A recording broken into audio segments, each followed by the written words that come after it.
They said it began with a yawn. You'd stretch, wipe a bead of sweat from your brow and never open your eyes again. That's how the English sweat worked. No buboes, no rats, no time to pray. One moment you were laughing at supper, the next you were dripping with fever, trembling, and gone before the hourglass turned twice. A plague that didn't crawl across decades like the Black Death. It sprinted through England in a single afternoon. And here's the strange part. It didn't want the frail or the young. Oh no. It preferred the healthy, the busy, the well-fed, the merchants, scholars, and courtiers who thought themselves untouchable. Before we begin, what time is it where you are? History always feels different depending on the hour. Thousands died nameless, their stories left sweating in the dark. Don't let them fade again. Subscribe. Stay awake and remember them with me. Now, let's walk back into England the summer of 1485, a world about to sweat itself to death. The year was 1485, and England was tired in the way only a country can be after 30 years of family drama conducted with real swords. The Wars of the Roses had finally bled themselves dry. The red petals of Lancaster and the white of York had trampled each other into the mud until, at last, the fighting stopped. Not because everyone agreed, but because everyone ran out of uncles to kill. The new king, Henry Tudor, rode into London beneath banners still damp with rain and relief. People cheered mostly because it wasn't polite not to. After decades of guessing who might be beheaded next, the crowd was happy simply to have someone wearing the crown who looks as though he might prefer a ledger to a sword. For a moment it felt as if the whole island exhaled. Bells that had tolled for battles now rang for weddings. Farmers who had been soldiers wandered back to their fields, staring at ploughs like old friends they barely remembered. In towns and villages, weeds were yanked from churchyards, and children learned that a world could exist without marching boots. London, especially, was stretching itself awake. The capital had always been a creature of appetite, hungry for trade, gossip, and the clatter of coins, and it wasted no time returning to its favourite noise. Barges groaned along the Thames again, piled with wool and wine casks. Carpenters hammered the ribs of new taverns, and someone, there's always someone, was already selling souvenirs of the war just ended, authentic Yorkist arrowheads, 2 for a penny. Peace, though, sat a little awkwardly on English shoulders. Men still flinched at sudden noises. Women kept their savings hidden under floorboards, just in case the next rebellion was only running late. People talked of harmony in voices that didn't entirely believe it. It was the kind of peace that felt like an intermission, not the end of the play. Still, they tried. They celebrated May Day with extra ribbons. They repaired bridges and swapped old battle tales for fishing stories. Merchants dared to dream of profit instead of plunder. The guild halls reopened, the market stalls multiplied, and the smell of new bread began once more to compete with the river. The new prosperity settled most comfortably on what one might call the ambitiously comfortable. The nobility still had their estates and their debts, but now a new class, the merchants, the guildsmen, the cloth traders, were quietly becoming England's pulse. They wore fur-trimmed gowns not because of the cold, but because they could. Their wives compared imported glassware the way earlier queens compared crowns. A man who once worried about arrows now worried about inventory, which in its own way was progress. Their London was a busy, cheerful confusion. The streets around Cheapside overflowed with stalls, spices from the Levant, Flemish lace, barrels of ale from Kent. The air shimmered with sound, the strike of hammers, the cries of hawkers, the distant echo of church bells keeping everyone's conscience on schedule. Inside taverns, deals were struck over roasted goose and doubtful wine. Apprentices flirted with the baker's daughters. The baker's wife pretended not to notice, and everywhere ambition. A city discovering that money, not birth, might finally decide who mattered. It was an intoxicating thought. Even the poets noticed. One anonymous verse circulating at the time declared, "Gold is the new rose, and every man may pluck it." People quoted it, laughed, and secretly believed it. Across the land, the scars of war were filling in. Monasteries reopened their gardens. Abbots rediscovered the joy of arguing about theology instead of troop movements. Country fairs returned, offering contests in archery and overeating. The roads, once choked with marching men, now carried carts of grain and the occasional suspiciously heavy chest marked "Do Not Ask." And over all of it, the sense of release. For the first time in a generation, England could afford to be bored. The news was no longer who had died, but whose daughter had married whose cousin, and whether that meant more trade with Calais. Even gossip had softened. It preferred scandal about love affairs to talk of treason. Yet beneath the laughter, the nation moved carefully, like a soldier learning to dance again. Farmers checked the sky for omens before planting. Courtiers double-checked which badge they wore on their sleeves, just in case yesterday's loyalty had gone out of fashion overnight. Trust was slow to grow, but hope had begun to root itself in the cracks. By late spring, Henry's England looked almost content. The markets buzzed, the churches filled, and the crown's tax collectors smiled a little too widely. The wealthy ordered portraits to mark the new age.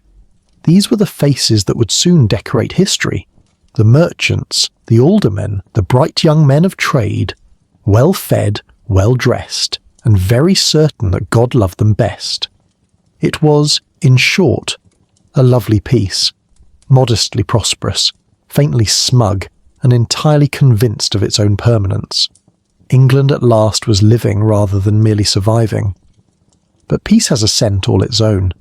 To some, it smelled of roast meat and ink-fresh parchment contracts.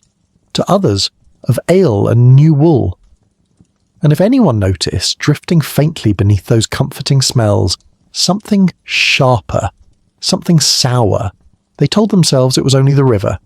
After all, the war was over. The banners were folded, the swords hung up, the roses, red and white alike, had finally wilted, and England, weary and hopeful, lay down in the warmth of its hard-won calm, never suspecting that beneath the perfume of victory, something unseen was already beginning to stir. Peace had returned, beautiful, golden, deceptive.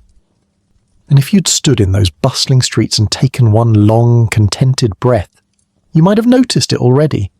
That faint edge in the air, the smell just barely there of something about to turn. The first sign that something was wrong came with the weather.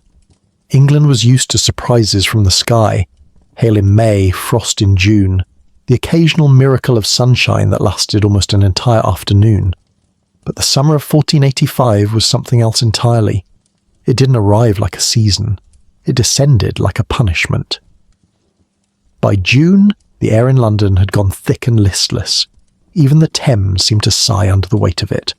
The water, normally busy with barges and gossip, lay dull and unmoving, coated in a pale green sheen that reflected the city's rooftops like an unflattering mirror. Housewives shook their heads at it from the riverbanks and whispered that it was bad luck when even the water refused to move. Inside, the heat became personal. Candles leaned sideways and gave up. Ink dried before quills reached the end of the line. Bread rose too fast and then fell like a bad joke. The city's taverns, usually so proud of their roast meats and smoky hearths, now reeked of sour ale, sweat, and regret. Everywhere, people fanned themselves with whatever dignity allowed. Gentlemen used parchment bills, apprentices used their hats. One bishop reportedly used a hymnal and declared that God would forgive him under the circumstances.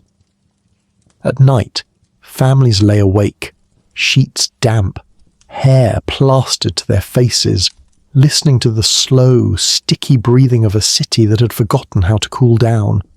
It wasn't just London. Across England, the same stillness spread. Farmers looked out over their fields and found the air trembling like glass. Horses refused to plough.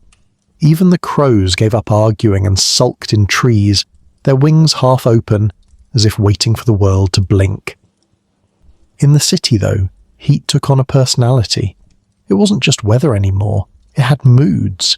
It prowled through alleys and into kitchens, pressed its palms against windows and curled up under bed covers uninvited. Housewives began to mutter that the air feels wrong. The phrase caught on.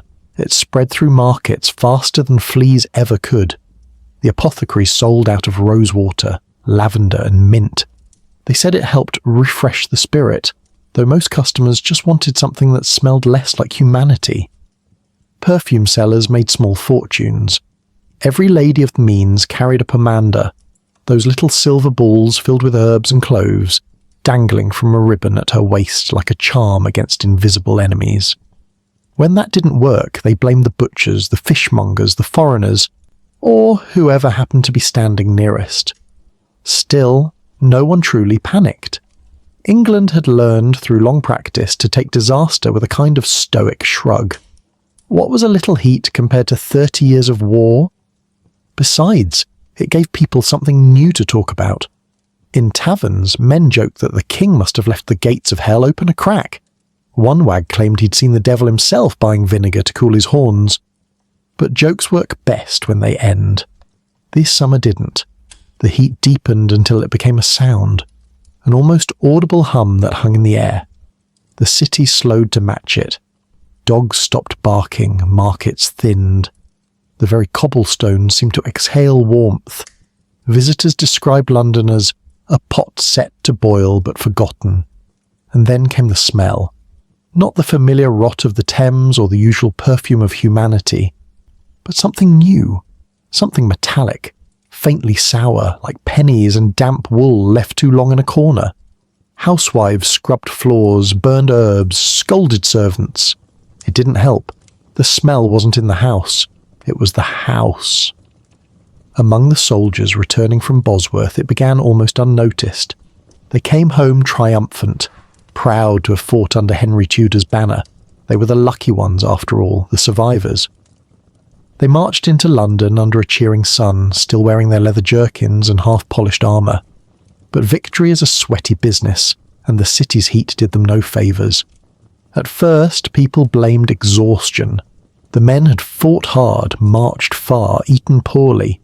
It made sense that some might collapse in the streets or fall ill in their beds. But the pattern was strange. These weren't old men or wounded ones. They were the strongest, the ones who'd looked invincible on the field, and they didn't recover.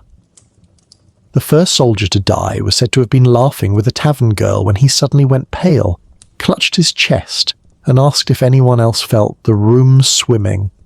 Within minutes his skin was flushed, his clothes drenched, and his breath rattling like a loose buckle. He was gone before anyone could fetch a priest. The tavern girl, understandably, left the city by morning. The tavern itself closed 2 days later when 3 more men from the same company fell ill. By the week's end, the stories multiplied. A mercer near Smithfield collapsed at his stall. A clerk fainted at his desk and never woke. A widow on Milk Street was found dead in bed, her nightdress soaked through as if she'd been caught in the rain. The city shrugged again. Heatstroke, surely. Too much ale, perhaps. London always had explanations ready. But privately, people began to whisper. They used the same phrase again and again. It isn't normal. They spoke of a sweat that came on too fast, too heavy, too final. Some claimed it smelled of iron. Others said it left the body cold within minutes. The physicians, as usual, disagreed about everything. Some blamed the stars, others bad air rising from the marshes. A few declared it was divine punishment for pride, though they never said whose pride specifically. Still, they recommended sensible measures. Avoid crowds, eat light, and for heaven's sake, stop sweating so much. Meanwhile, the city sweltered on. Candles refused to stand upright. Meat spoiled before reaching the table. Cats vanished into cool cellars and refused to come out. The air itself seemed to pulse with something slow and heavy. One chronicler later wrote that it was as if the breath of England had turned upon itself. Perhaps that was poetic exaggeration, or perhaps it wasn't. The soldiers who had carried Henry's victory home were now carrying something else. A few more fell ill, then a dozen. and still no one connected the dots. In a land used to blood and blade, death by air was inconceivable. So life stumbled on through the heat. The markets limped, the bells rang softer, and somewhere near Bishopsgate a physician took notes he would never finish, describing an illness that began with warmth and ended with silence. No one yet knew what it was or how it moved or why it seemed to choose the strong over the weak. All they knew, though they wouldn't dare say it aloud, was that the air turned strange.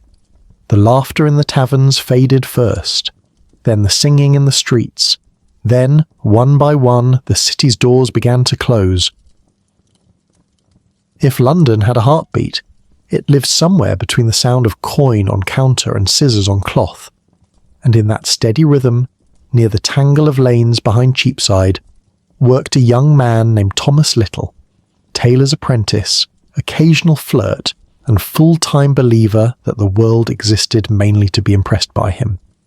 Thomas was 22, which in Tudor London meant two things. He thought he knew everything, and he owned exactly 2 shirts.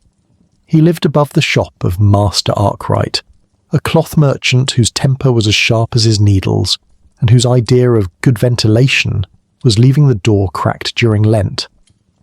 But Thomas didn't mind. His room smelled of linen, soap, and a touch of ambition.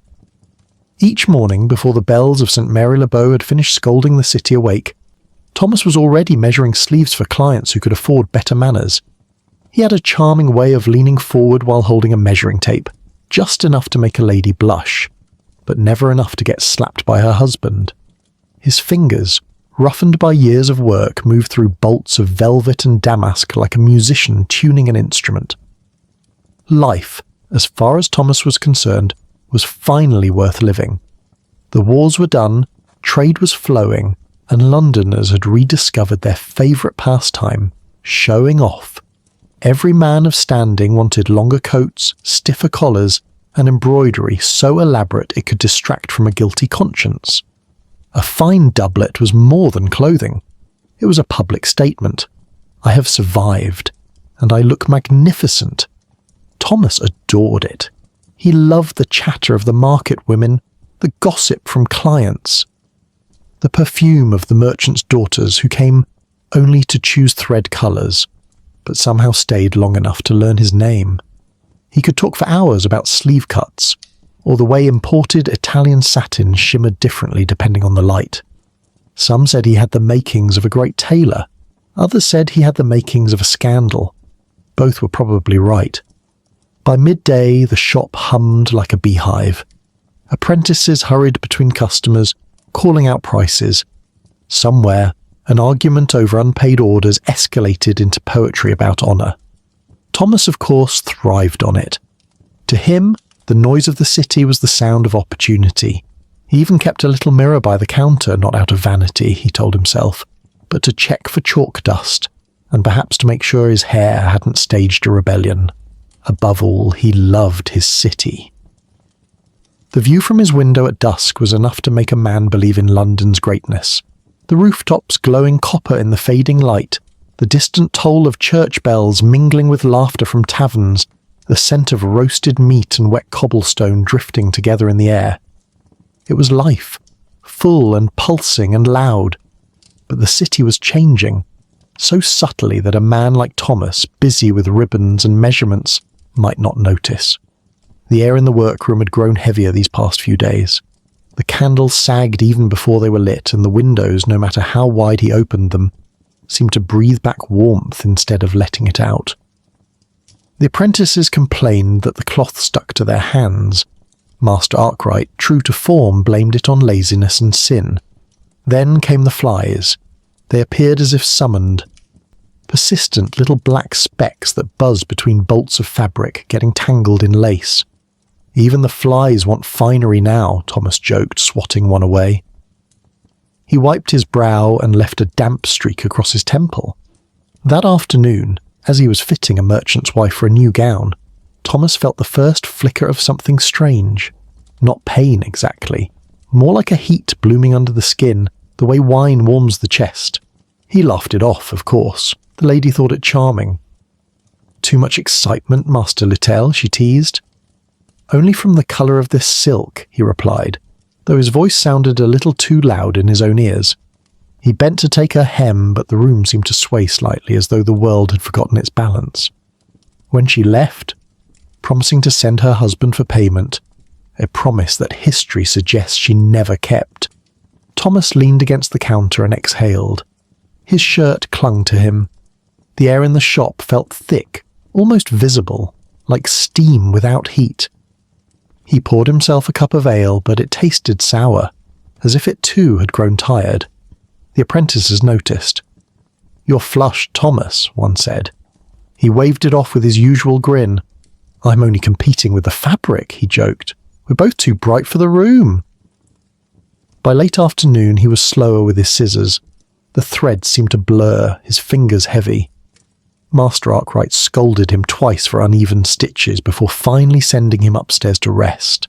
He climbed the narrow steps, hand brushing the wall for balance, his breath oddly shallow. The city outside his window glowed in the late sunlight, and for a moment he thought it beautiful. Too beautiful. The rooftops shimmered as if seen through water. He sat on the edge of his bed and pressed his palms to his eyes. The warmth inside him had become a pulse now, deep and insistent. He could feel his heartbeat in his throat, his temples, his fingertips. Sweat gathered at his collar, soaked his sleeves, dripped down his back. He tried to laugh. It was only heat stroke, surely, but the sound came out hoarse, wet. Below, the apprentices kept working. He could hear their chatter, their laughter, the scrape of chairs. Ordinary life continued, but for Thomas the sound began to drift away, like someone closing a door between him and the world. He lay back on his thin mattress, thinking he'd rest. Just for a moment. The room swam. His pulse raced faster, then faster still. His breath caught. He tried to call out, perhaps for water, perhaps for help, but the word dissolved halfway through his throat. The apprentices found him later that evening still, eyes half open, his shirt drenched as though he'd been caught in a downpour. Master Arkwright ordered the window sealed and the room scrubbed with vinegar.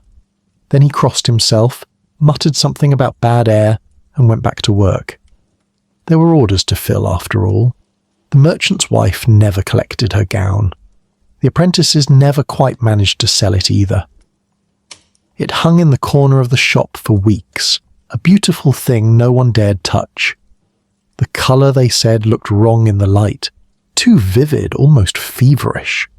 Within days, another apprentice fell ill, then a clerk from next door, and by the end of that week the tailor's shop stood empty, its door bolted, its window draped in cloth as black as mourning. The city barely noticed, one small business lost in a city of thousands.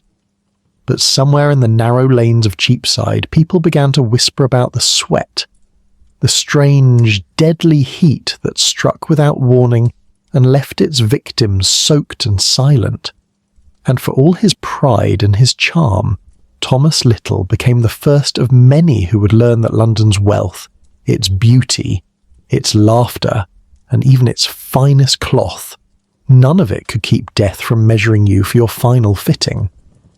And if stories like Thomas's fade without being remembered, then history dies a little more quietly each time. Don't let it. Subscribe, so the forgotten stay seen and the silence doesn't win.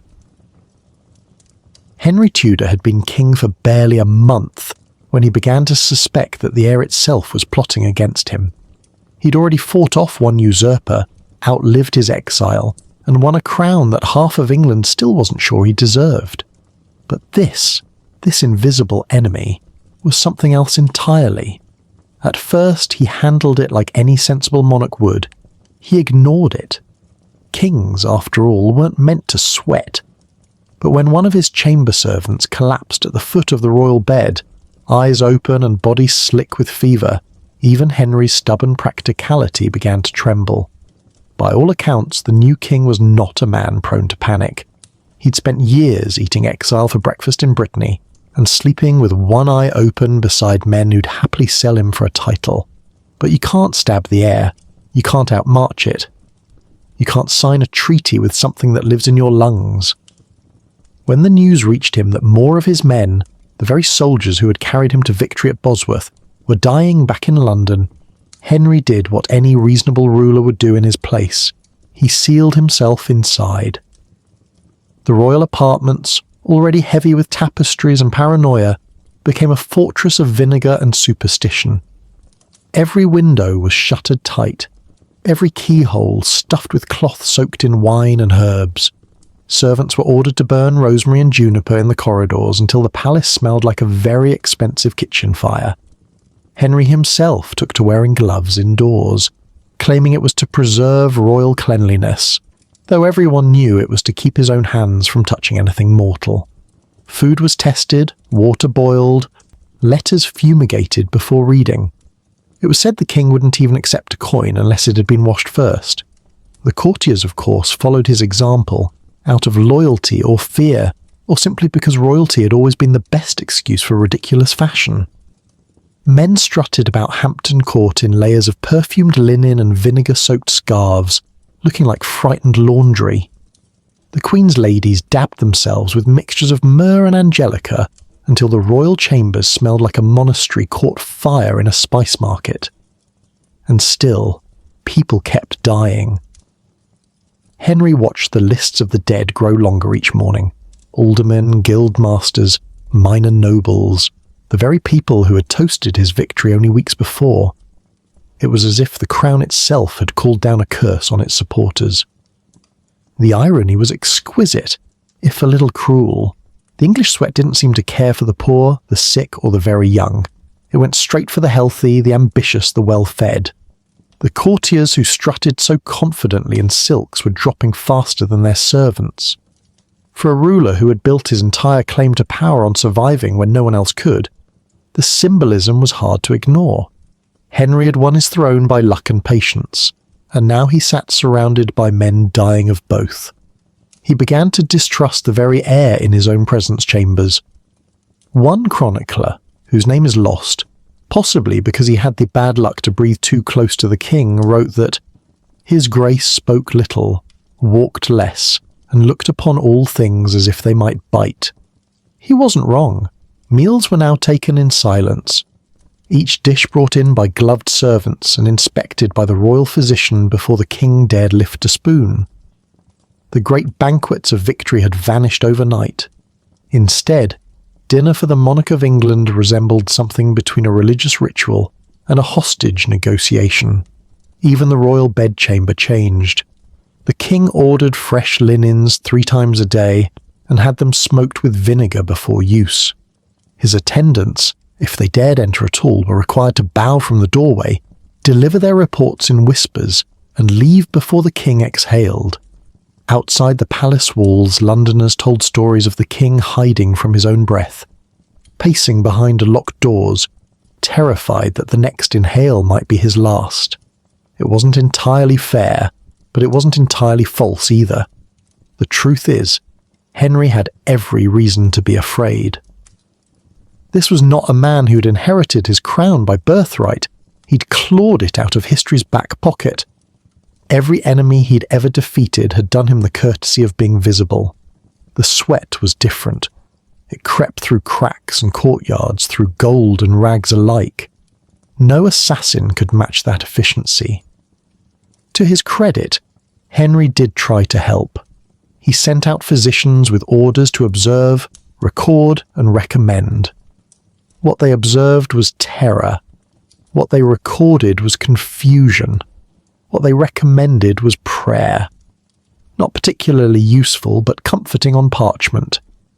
The royal court, usually a hive of gossip and flattery, grew quiet. The music stopped first, then the laughter.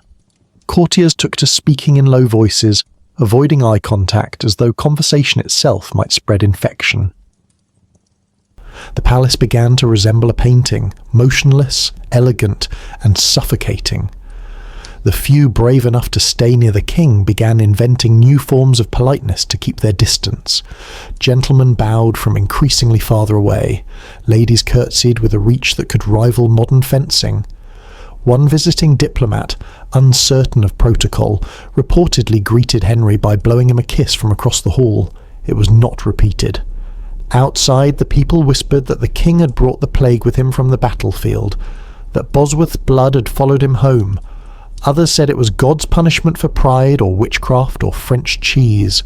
London had theories to spare, but none of them could explain the pattern, why the strong fell first and why those closest to the king seemed most at risk. Inside the royal apartments, Henry's fears hardened into habit. He began holding audiences outdoors where the wind could scatter danger.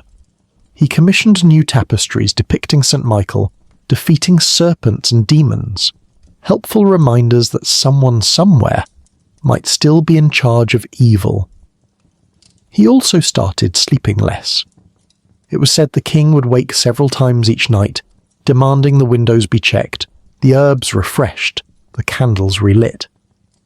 One chronicler swore Henry had a servant whose sole duty was to breathe in each corner of the room first, to prove the air was loyal.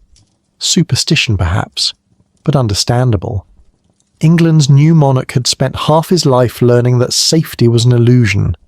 Now he ruled a kingdom where even safety had turned traitor. As the summer dragged on, the royal court thinned.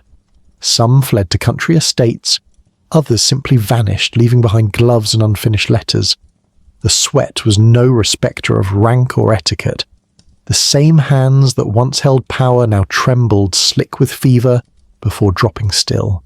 Henry knew it. He read the reports, saw the bodies carried out under linen shrouds, and though he told himself the kingdom was secure, that the dynasty he'd forged would endure, he couldn't shake the knowledge that all thrones, in the end, rest on breath. Every time he exhaled, he wondered if it might be his last as king, or his last altogether. So he ruled from behind locked doors, surrounded by the scent of vinegar and rosemary, watching his courtiers wilt like flowers pressed between the pages of history. And for all his power, for all his titles and triumphs, there was nothing he could do. No law, no sword, no royal decree could order the heir to behave. The crown sat heavier that summer, not from gold, but from fear. Fear of the invisible, fear of the common, fear of the simple act that keeps a man alive. A kingdom built on breath, terrified of breathing. Because when the air itself turned against England, even the king learned what every tailor's apprentice already knew. No one, not even a Tudor, could outlive the sweat.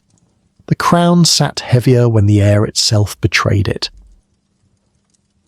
When fear comes for the wealthy, it travels by carriage. By the late summer of 1485, London was a city in motion, an exodus of silk and suspicion. The same nobles who had toasted peace and praised the blessings of stability were now cramming jewels, children, and their most flattering portraits into wagons and fleeing for the countryside. The roads out of the city were clogged with carriages so overloaded they looked like moving wardrobes, rolling at a dignified crawl toward safety. Servants shouted, horses snorted, and trunks fell open in the dust, spilling lace and silver onto the same ground soldiers had bled into only months before. It was a sight to see. Dukes and ladies, once so grand they measured their steps to music, now red-faced and sweating in the same heat as the rest of humanity. London's great houses stood silent, their shutters drawn. The courtyards where musicians had played now echoed with the squeak of rats reclaiming their inheritance. A few stubborn households tried to maintain decorum. Letters continued to be delivered. Tables remained set for dinners that would never be eaten. But the illusion was cracking.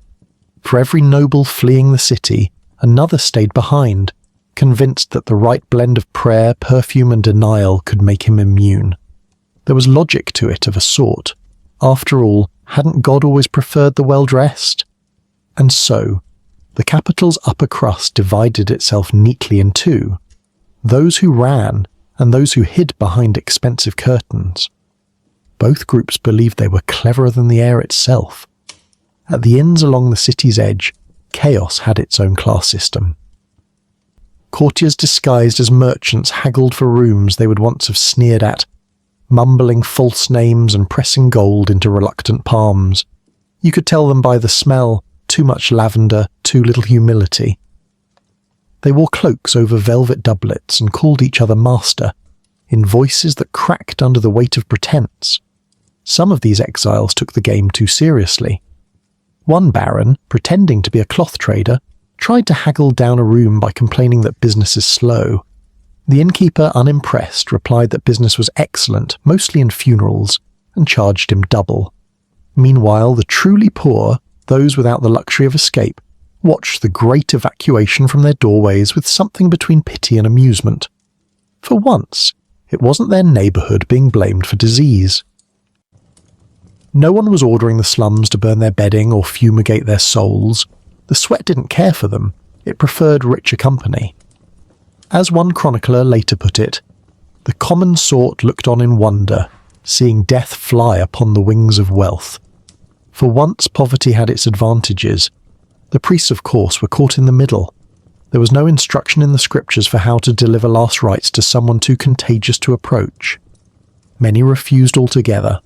Others tried from the doorway, waving incense and hoping distance counted as devotion.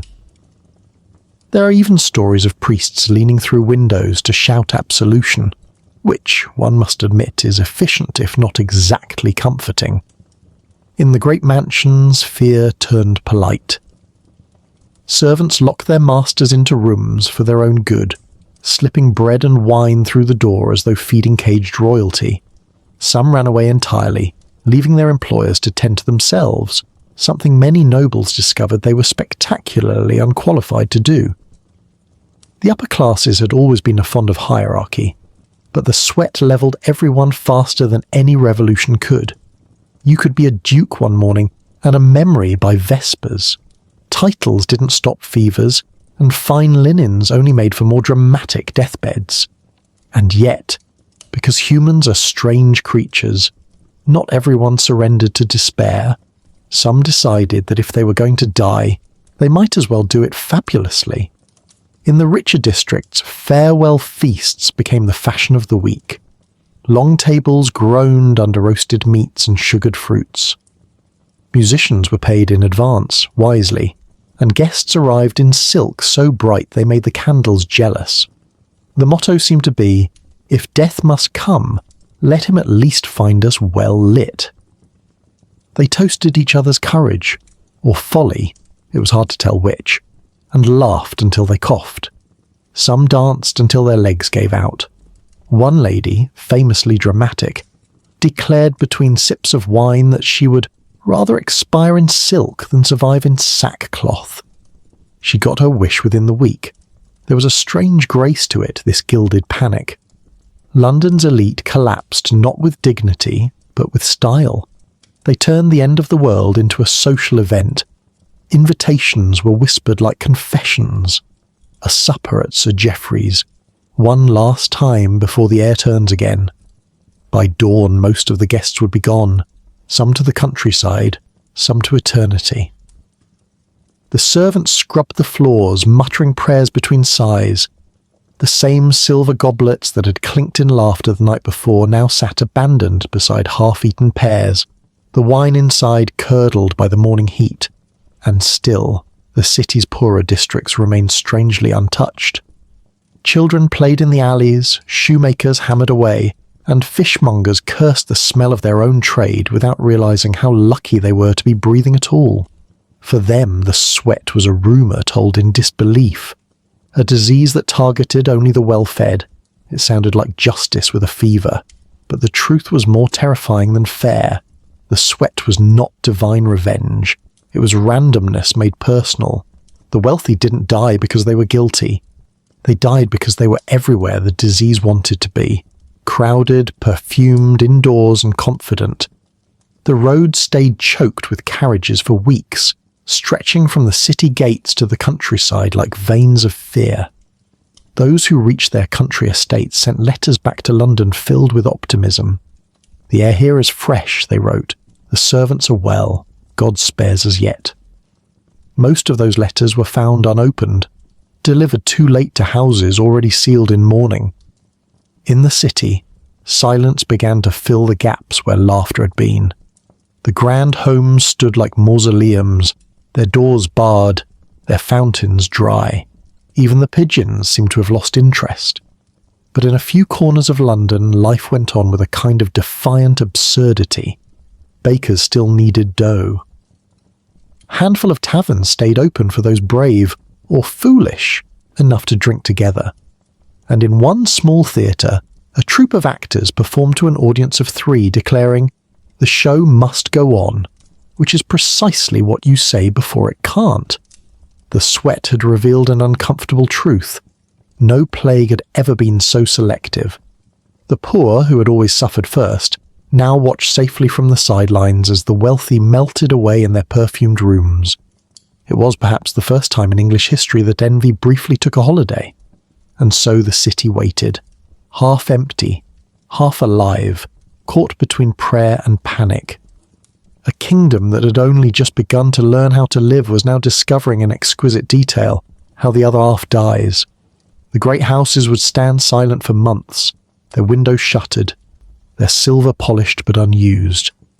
The roads to the countryside would dry and crack beneath the autumn sun, and somewhere in the royal palace, the king himself would wake to find that power, money, and even royal blood were no better shields than a poor man's prayer.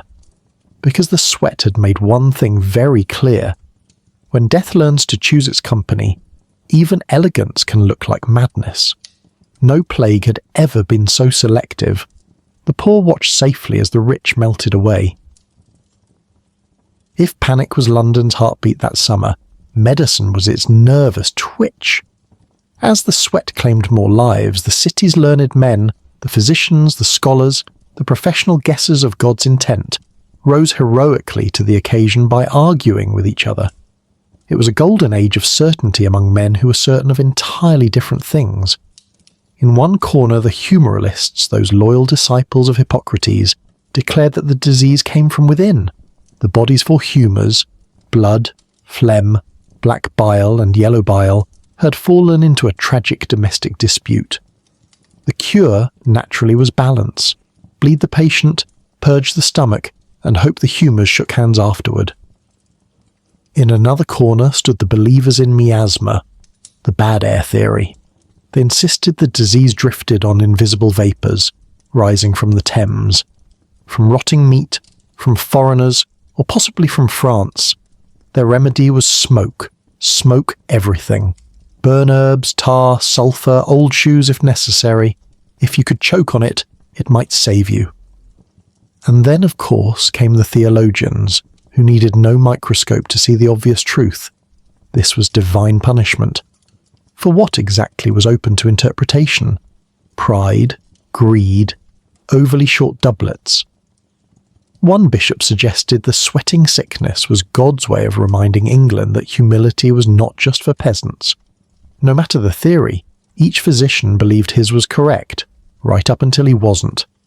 By late August, London's apothecaries were working day and night, hammering herbs into pastes and powders with the solemnity of alchemists who knew deep down that none of it worked. Vinegar became the universal answer. Wash with it. Drink it. Sniff it. Or, as one particularly creative doctor proposed, sleep with your feet in it. It draws out the poison, he claimed. It also drew out your dignity. And yet, business was good. Fear pays better than health ever could. Sweating chambers were the latest fashion. Imagine a wooden closet lined with blankets, heated by hot stones, and sealed tight enough to make even Satan uncomfortable. The theory was elegant. If the illness made you sweat, then sweating harder should cure it. Patients emerged red-faced, trembling, and extremely damp. Most never needed a second session. Others preferred the salt method. Bathing in salt water, rubbing the skin raw with brine, or even eating handfuls of it to dry the moisture within. A noblewoman reportedly ordered her servants to sprinkle salt on her like a Sunday roast. She died extremely well seasoned. Bloodletting remained a trusted classic. Physicians loved it. It looked decisive. Let the poison out, they said, as they opened a vein and watched their patients pale. Some bled until they fainted, others until they stopped needing a doctor at all. One practitioner proudly claimed he had saved half his patients that way. When asked what happened to the other half, he replied, "God saved them." Among all this confident chaos walked Thomas Forestier, a royal physician with more curiosity than ego, a dangerous combination in his profession. Unlike most of his peers, Forestier didn't pretend to understand the sweat. He did something far more scandalous, he observed. He watched his patients closely, noting every symptom, every shiver, every desperate gasp. His records survive, thin and brittle like the man himself. They described the illness with the calm precision of someone writing from the edge of disaster. First, he said, came the unease, a heaviness in the chest, an ache in the limbs, the sense that something invisible was waiting just over one shoulder. Then the heat, rising suddenly and violently, flooding the body in waves. Within minutes, sweat poured from every pore. The face flushed crimson, the heart raced, and breathing grew shallow. Forestier wrote that the fever seemed to boil a man alive from the inside. The patient grew delirious, tossing and crying out, only to collapse into a sodden stillness. If they survived the first 6 hours, they might recover. If not, death was mercifully quick. He noted with quiet horror how many victims were young and strong, men in their prime, women in good health. "It chooseth the most lusty and strong bodies," he wrote, "and spareth neither high nor low." That line, copied and shared, chilled England's spine. Still, even Forestier tried remedies. He had to. That was the job. He prescribed hot drinks to drive out the chill, cool baths to calm the heat, and prayer to cover everything else. He told patients to rest in warm rooms, then told the next ones to avoid warmth entirely. No matter what he did, the sweat refused to obey. He burned rosemary in his chambers, kept vinegar at his bedside, and wore gloves when touching the sick. It didn't help. Several of his assistants fell ill.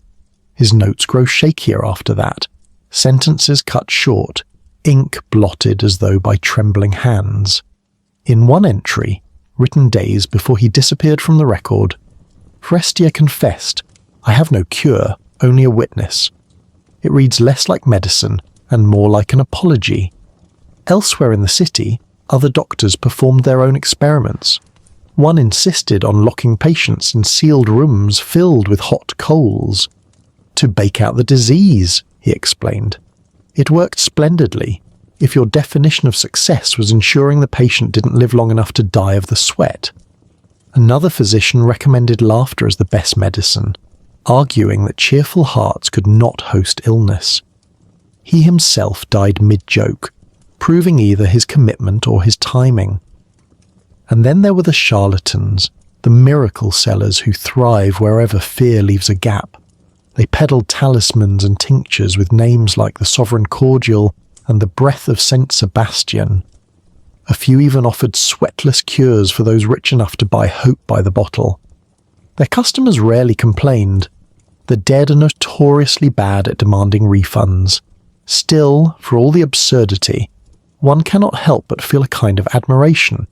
These men, vain, wrong, occasionally lethal, were in their own way brave. They faced a mystery that killed faster than they could diagnose, and they did what humans always do when confronted by the unknowable. They tried something, anything. They were fumblers in the dark, waving torches that smoked more than they shone. Yet in that smoke lay the first sparks of modern medicine. Forestier's careful notes, useless in his own time, would centuries later become some of the earliest recorded clinical observations in English history. And somewhere between the vinegar baths and the bloodletting, the world began to change.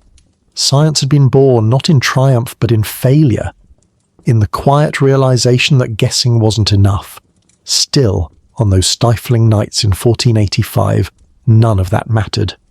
The city smelled of rosemary and salt, and the only thing thicker than the air was the collective confidence of men who refused to admit defeat.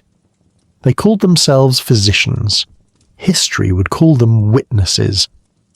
And as their hands trembled over the dying, they comforted themselves with the oldest lie in medicine, that certainty can cure anything. In the end, it couldn't. Their chambers filled with smoke, their journals with questions, and their hearts with the uneasy truth that knowledge, like the air they feared, can kill just as easily as it saves. Thomas Forestier was right. They had no cure, only witnesses. If the English sweat had a sense of irony, and it certainly behaved as if it did, it was a cruel one. Most plagues, up to that point, had been fairly democratic. The Black Death, for instance, had cared for no one's title or tailor. It treated kings and beggars with equal indifference. But the sweat had taste.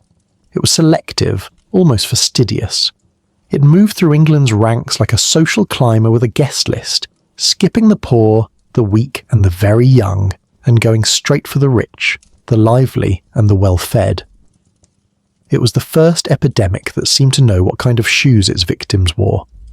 By late summer, Londoners had begun to notice the pattern.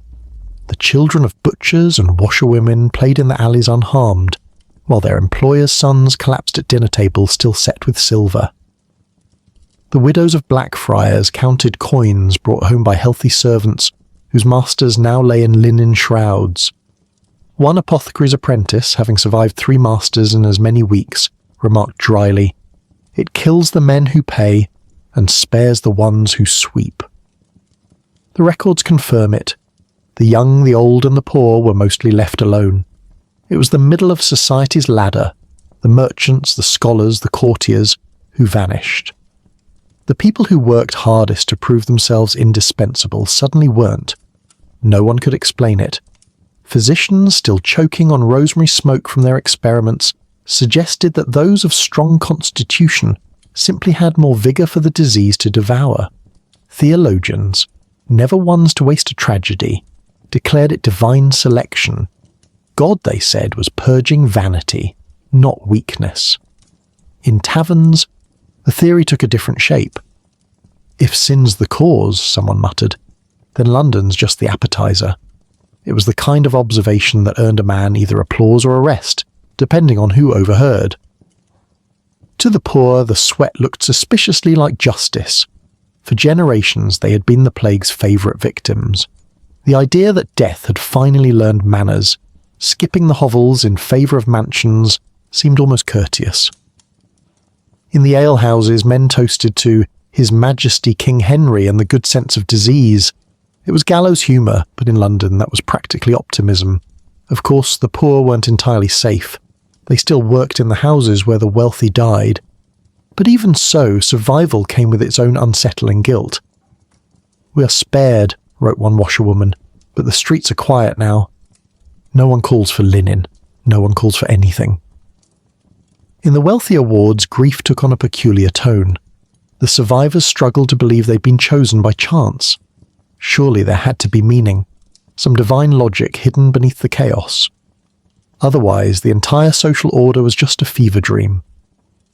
One merchant's wife, her voice cracking under too much perfume and too little sleep, was heard whispering at her husband's bedside. If we had less, perhaps he would have left us. She wasn't alone in thinking so. The idea spread faster than the disease itself, that the sweat was God's correction to England's pride. After all, it struck precisely the sort of people who had been boasting about peace and prosperity only months before, the nobles who had feasted while others starved, the guildmasters who measured success in imported silks, the scholars who argued that reason, not God, governed the world. The sweat silenced them all, one damp night at a time. There were reports, credible ones, that whole households of merchants fell in a single day, their servants emerging confused and untouched.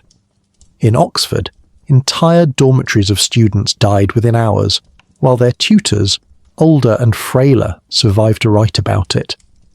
"It hunts the strong," one wrote, as if it envies their strength. Some called it the gentleman's plague. Others, more bitterly, the Lord's favour, though no one could decide whose lord they meant. The pattern terrified the upper class, not only because they were dying, but because they were dying in order. The sweat moved up the social ladder like a creditor collecting debts. Merchants first, then aldermen, then courtiers. It was whispered that it spared the king only because he'd sealed himself away before it could call upon him.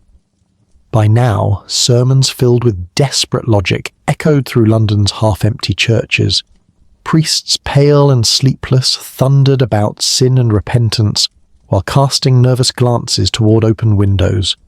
The Lord humbles the proud, they preached, and spares the meek. The irony wasn't lost on the congregation. For once, the meek were genuinely comfortable with that arrangement. And yet, even in its cruelty, the sweat seemed strangely methodical. It rarely touched children, as though unwilling to waste its energy on futures not yet corrupted. It ignored the elderly, perhaps judging that time would finish that task soon enough. Instead, it feasted on life in full bloom, on men with thriving businesses, on women who hosted salons and soirees, on scholars who stayed up late chasing ideas. Those who survived found the silence unbearable. The markets, once thick with chatter, now felt haunted by absence.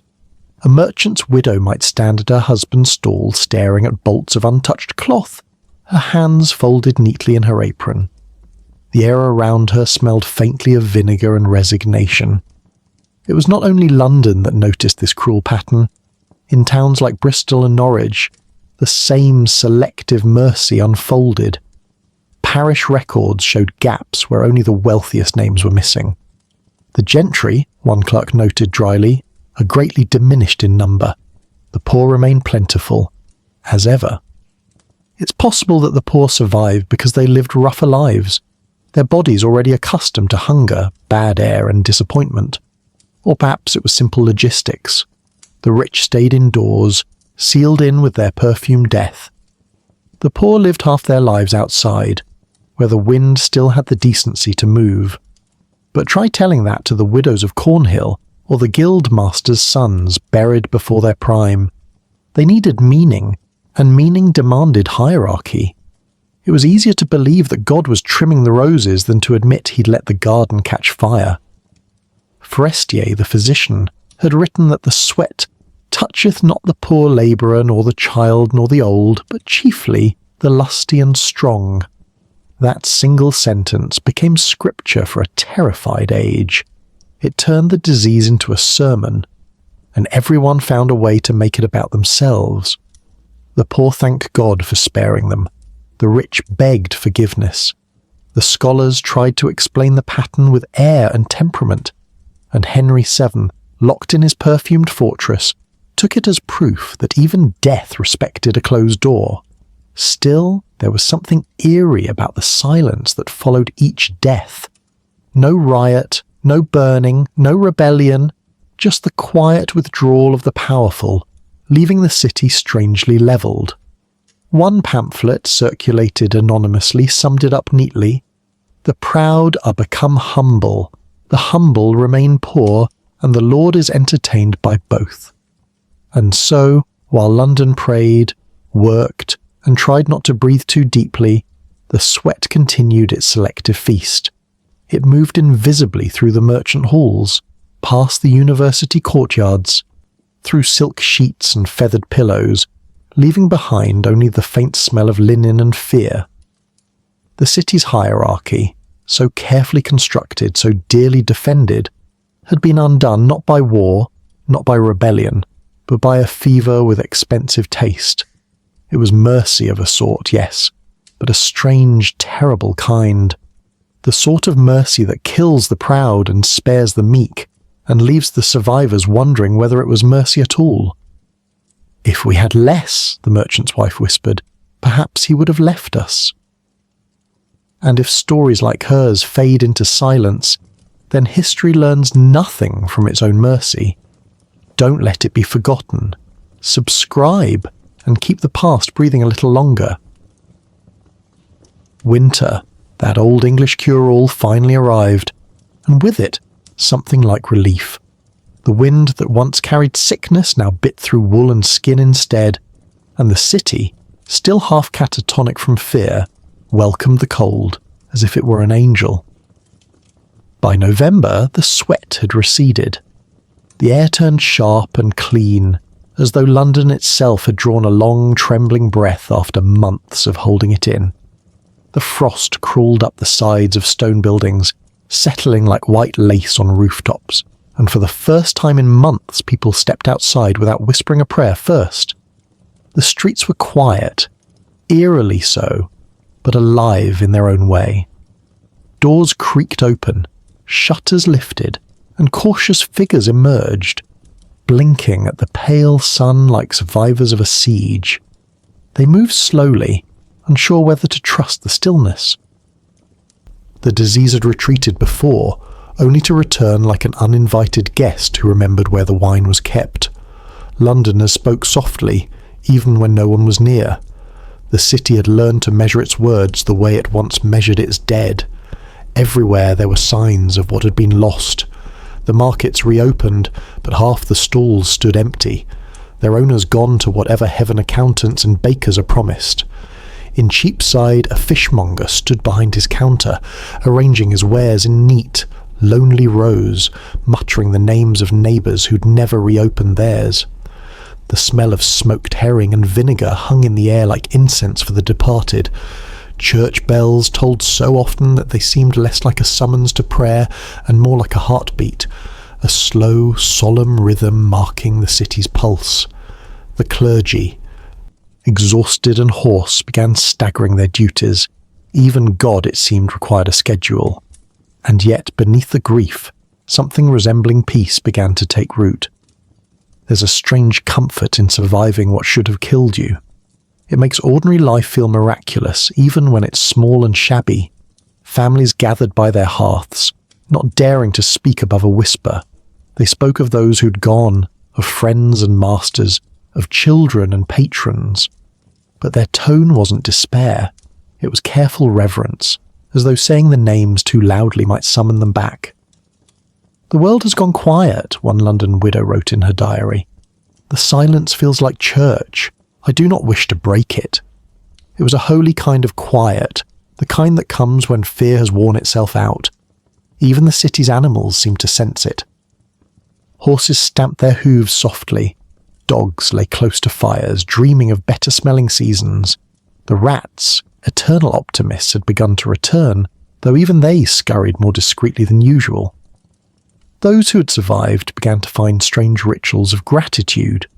A merchant hung a silver cross above his doorway and swore to never again haggle over bread.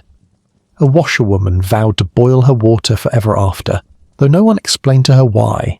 Children were taught to say grace before breathing deeply. The apothecaries, who had spent the summer brewing hope in bottles, now hawked winter cures that promised to keep the sweat away for good. Most of these were flavoured vinegar, cinnamon if you could afford it, deceit if you couldn't. Still, they sold out before Christmas. In the royal court, the silence was even deeper. Henry VII, having survived his first great test, emerged pale but alive, his paranoia now an official policy. Courtiers whispered that he slept with windows barred even in winter and had his chambers perfumed daily, lest the air remember. The king, England's living symbol of endurance, was now so cautious that even his coughs were rumoured to be premeditated. Outside the palace, the city tried to rebuild itself. Carpenters repaired doors warped by months of neglect, and merchants restocked their shelves with goods that no one quite trusted yet. There were feasts again, smaller, humbler, less perfumed, but feasts nonetheless. Bread tasted better than it had any right to, and even weak ale seemed like wine. Londoners rediscovered laughter the way one might rediscover an old song, tentatively at first, as though uncertain of the words. It came back in fragments, a joke over the price of fish, a snort from a tired priest, a child's giggle echoing through a frost-dimmed alley. It was awkward, imperfect, beautiful. But for all the fragile hope, the city carried the weight of what it had seen. There were too many empty chairs at too many tables, too many windows with curtains that would never be drawn again. Every street had its ghosts, and every survivor had a story they weren't ready to tell. The cold itself became a kind of grace. It froze the streets clean, numbed the memory of stifling heat and the smell of death that had seeped into every crack of London's timbered heart. People said the frost had purified the air. The truth was simpler. It had replaced one discomfort with another, and this one at least felt honest. For the first time, breath didn't feel dangerous. That was miracle enough. In taverns, the few that remained open, men drank to the end of it, though they said the words softly, as if afraid the disease might hear and take offence. Some claimed to remember the exact moment the sickness stopped. One said it was the first frost. Another swore it was when the Thames froze over. In truth, it had simply faded away, tired perhaps of its own work. Still, they built stories to explain it. One tale claimed that the sweat had fled when it caught a chill itself. Another, more poetic, said the angels had covered London in ice to calm its fever. Neither was true, but both were comforting, and in a winter like that, comfort was as rare and valuable as gold. The survivors, those who could still afford candles, burned them at dusk in their windows. It became a kind of unspoken memorial, each flickering flame a promise that life, for now, continued. From a distance, the city must have looked like a constellation of small, stubborn stars burning against the dark. But even in gratitude, there was caution. No one dared celebrate too loudly. It was as if the city itself was afraid to wake the thing that had just gone to sleep. The sweat had vanished, yes, but so had certainty. One man wrote that, "The air feels friendly again, but I will not trust it."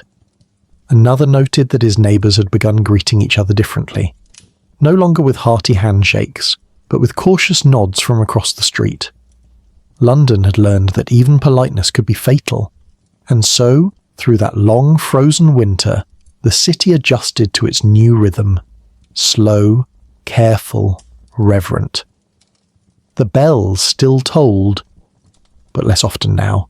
The fires burned lower, as if conserving warmth for those who hadn't made it, and when snow finally fell over the city, blanketing the rooftops, London seemed, for the first time in months, peaceful.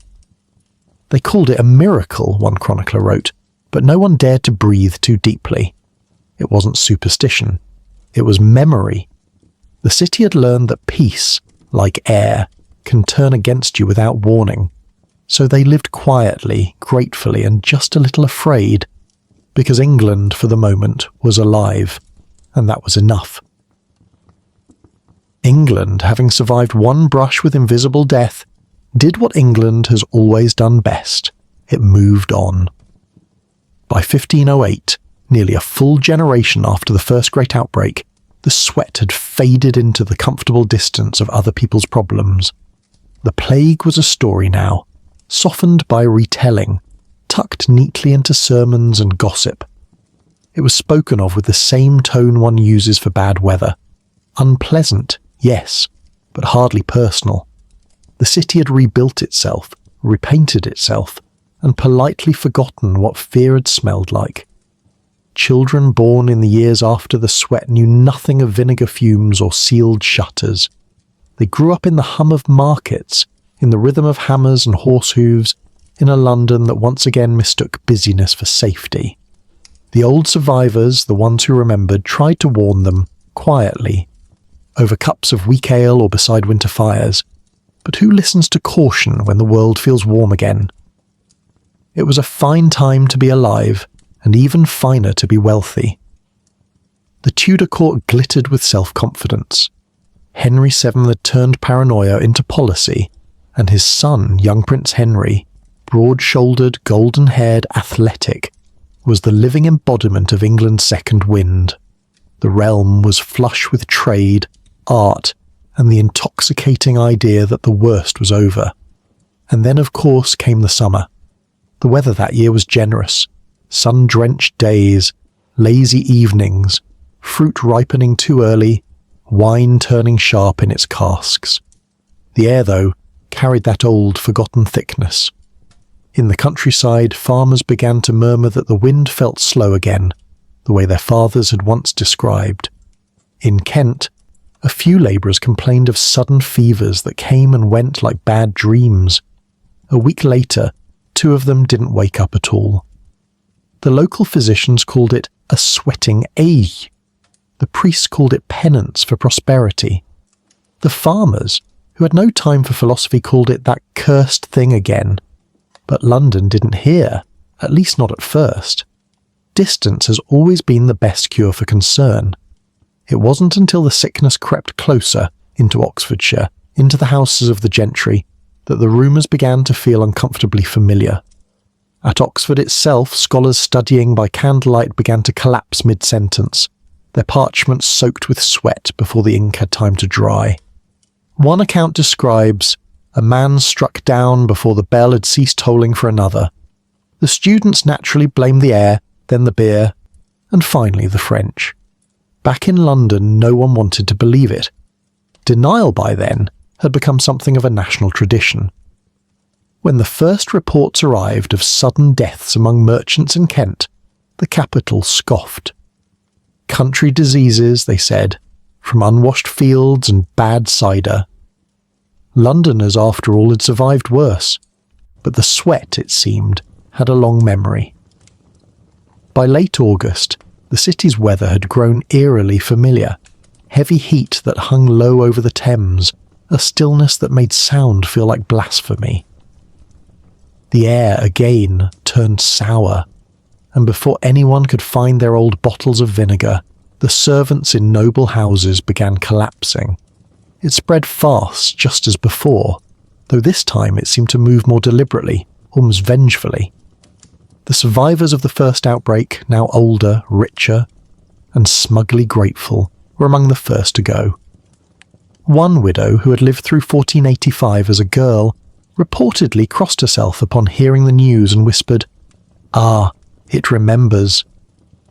The courtiers tried to act brave, or at least fashionable in their fear. Perfumed handkerchiefs returned. Herbal pomanders dangled from gold chains again, their scents blending into a nauseating symphony of cloves, vinegar, and anxiety. The city smelled like an apothecary on fire. Physicians revisited their old notes, realizing, too late, that they had learned absolutely nothing. Once again, they recommended moderate sweating, gentle purges, and the avoidance of heavy meats. One particularly ambitious doctor claimed to have invented a new cure involving boiled wine and crushed emeralds. He died before testing it. The pattern repeated itself with almost theatrical precision. The rich, the proud, the endlessly social began to fall. Banquets became funerals, laughter became coughing, and by the time the first noble family fled the city, the roads were already lined with carriages bound for nowhere in particular. The poor, still mostly spared, watched the exodus with a mix of pity and pragmatism. "They've had practice running," one fishmonger quipped, "but the air runs faster." In Oxford, where the outbreak had begun, the scholars left en masse, abandoning libraries, laboratories, and in some cases their patients. The town became so empty that the local cats reportedly took over the quadrangles. It's hard to say whether that improved the smell, and yet, even as the bodies multiplied, disbelief persisted. England refused to believe that history could repeat itself so precisely. "It cannot be the same sweat," they insisted. "That was our father's disease." The implication, of course, was that they were smarter, cleaner, better. History, as it often does, found this hilarious. By September, the city's bells tolled again, not as frantically as before, but with that same slow rhythm of resignation. The noble houses were sealed, the taverns half closed, and the apothecaries were once again selling comfort by the spoonful. Good vinegar, they promised, imported rosemary, guaranteed to clear the air. It didn't. In the royal court, the reaction was pure déjà vu. The courtiers who had laughed at old stories now began dousing their gloves in rosewater and quoting scripture in trembling voices. The king's physicians sent daily reports filled with familiar words: heat, delirium, sweat, death. By the time they realized how closely the symptoms matched the records of 1485, half of them were already gone. The sweat had returned exactly as it had left, without reason, without warning, and without mercy. The only difference this time was how little anyone remembered. For the survivors of the first plague, those now grey-haired merchants and widows, it was like hearing a song they'd hoped never to remember. For everyone else, it was an unwelcome encore to a performance they'd never bought tickets to. England, in its typical fashion, responded with a blend of fatalism and sarcasm. "It's the same air," one alderman sighed. "We should have moved to Scotland." And perhaps that was the strangest part of all. How easily they slipped back into old habits. They sealed their doors, burned herbs, argued about divine punishment, and called it preparedness. The sweat, for its part, seemed almost amused. It wasn't spreading quite as fast as before, but it didn't need to. It only needed to remind England who was in charge. When the autumn winds finally came, scattering the stench of summer, the fevers faded once again. The city, shivering and pale, declared victory. "It is gone," they said, "this time for good." And for a while it was. The winter that followed was colder than anyone could remember, an ice-hard reprieve. But as the survivors gathered by their fires, they spoke more quietly now. They avoided boasting about peace or prosperity.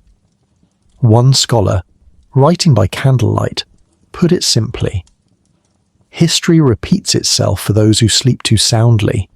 It was a line that would be quoted for years to come, usually by people who ignored its warning. The sweat had shown England its reflection twice now, and still the nation looked away, as though denial itself were an antidote. But history, like disease, doesn't forgive forgetfulness. It only waits. Oxford had always believed itself to be above the world's nonsense. Wars, famines, royal scandals, the university outlasted them all with a kind of intellectual arrogance, as if the sheer density of Latin in its halls could repel common disasters. Its scholars debated angels while the peasants dug graves. It was a proud, peculiar little kingdom of parchment and ink, certain that ignorance killed more efficiently than any disease. Until, of course, the sweat decided to enroll. The summer of 1508 had reached even Oxford's dreaming spires. The bells tolled lazily in the heat. The air inside the colleges hung thick with the smell of tallow candles and ink. Students, stripped to their undershirts, argued theology over cups of watered ale. Professors lectured with fans in their hands, pausing only to mop their brows and curse the weather with classical dignity. When the first student collapsed in a lecture hall, mid-quotation from Aristotle, no one took it seriously. The poor boy was simply overheated. Then another fell the next day, and another. One fellow claimed to have seen steam rising from a student's neck as he wrote. He was inspired, the man said, possibly fatally. By the week's end, the halls of Oxford had turned from debate to dread. The sweat had come again, and this time it wanted an education. The scholars naturally responded with essays. Within days, the desks of the university filled with treatises explaining why, precisely, everyone was dying. Some blamed malignant vapours. Others argued for divine chastisement. A few tried to reconcile both theories by suggesting God's wrath simply smelled bad. They argued with the passion of men who believed understanding could grant immunity. One physician of theology wrote that the illness was punishment for pride in learning. A rival replied that ignorance was surely the greater sin, and promptly dropped dead before finishing his rebuttal, thus settling the matter more neatly than anyone expected. Meanwhile, in the dormitories, young scholars clung to their books the way others clung to prayer. They studied feverishly, literally determined to leave behind something meaningful, even if it was only half a sentence. Among them was a student named Edward Hales, 20 years old, a promising scholar of natural philosophy with handwriting like a spider's tantrum. His letters to his sister, preserved by sheer miracle, are some of the few first-hand glimpses we have of the outbreak in Oxford. In one, dated July 15th, he writes, "The air in the hall is so thick one could cut it with a knife, and indeed I would if it might bleed less mischief. Many are taken with the sweat. We sit our lectures as in a bath, and the smell of ink and fear is quite united." In another, less formal and clearly written in haste, he adds, "I feel wisdom dripping from me quite literally. The ink smears as fast as I write it, for my hand is never dry. I pray this letter find you cool and unlearned." It's difficult to say whether he intended humour or despair, possibly both. Oxford had always encouraged the blending of the two. By late July, the university began to fracture under its own enlightenment. Professors refused to lecture in person, preferring to shout their lessons through closed doors. Debates moved from halls to courtyards, participants standing several yards apart like suspicious fencers. One don suggested replacing oral disputations with written ones for reasons of hygiene. His colleagues agreed with unusual enthusiasm. Still, the sweat moved faster than any syllabus. Libraries emptied. Refectories echoed with hollow silence. The chapel services grew shorter each day, until even the chaplain stopped attending. The great scholars of Oxford, those who had devoted their lives to dissecting the mysteries of the universe, now found themselves dissected by it. They prescribed each other advice with academic precision. Keep warm, stay cool, pray, stop praying, purge, sweat, drink, abstain, breathe carefully, and above all document everything. And they did. Even as they sickened, they wrote. Notebooks filled with observations in shaky Latin, margins stained with sweat and fever. One professor of natural philosophy noted that the sweat proceedeth not from contagion of touch, but from the quality of the air. He died 3 hours later, leaving his ink still wet. The contagion, indifferent to genius, made its way through the cloisters with the efficiency of a rumour. Within 2 weeks, Oxford was nearly silent. Students fled to the countryside only to find the disease already waiting there, polite and punctual. Those who stayed behind did so either out of courage or lethargy. It's hard to tell which. Edward Hale's final letter is short and smudged, the handwriting barely legible. There are but few left now. We burn rosemary and our own notes alike. The air is full of both. If knowledge be strength, it is a poor defence. I think silence learns more than we. The letter ends there. After that, the trail of Oxford's plague vanishes into quiet. The colleges shuttered themselves, locking their gates and sealing their archives. No new lectures were given. The bells that once tolled for prayer now tolled for attendance at funerals, and soon even those grew infrequent. The university's motto at the time, Dominus illuminatio mea, the Lord is my light, took on a cruel irony. There was light, yes, from the candles burning over the beds of the dying, from the smouldering herbs meant to chase away the invisible. But no illumination came, only smoke and silence, and the soft scratching of one last quill. When the frost returned that autumn, the disease receded as suddenly as it had come. Oxford reopened its gates. As if nothing extraordinary had happened, professors resumed their lectures, adjusting their syllabi to make up for unfortunate delays. The survivors, pale and chastened, filled the halls again. But the tone had changed. The great university that once believed it could reason its way out of anything now spoke more softly. The new students whispered about the year of the sweat as if it were a ghost story, half fable, half warning. In truth, Oxford had learned something profound, though not what it intended. It had learned that intellect does not make one immune to mortality, that the quill and the fever share a common frailty, and that wisdom, like life, can vanish between one breath and the next. The great houses of learning, after all, are only as enduring as the lungs that fill them. And in that summer of 1508, as the ink ran and the bodies cooled, It seemed for a moment that knowledge itself might die of the sweat. They called Oxford a house of learning. For that season it became something else entirely. A house of silence, and silence, in its patient, terrible way, learned more than the scholars ever did. By the summer of 1528, England had forgotten again. Not entirely, of course. There were still the occasional whispers from old men who remembered the hot years, those strange summers of fever and fear. But memory fades faster than grief, and both are slower than pride. Henry VIII now sat on the throne, larger than life and twice as loud. England under his reign felt untouchable, richer, stronger, hungrier for glory. The wars of his father were over, the coffers were full, and the royal court glittered like a chandelier about to burst.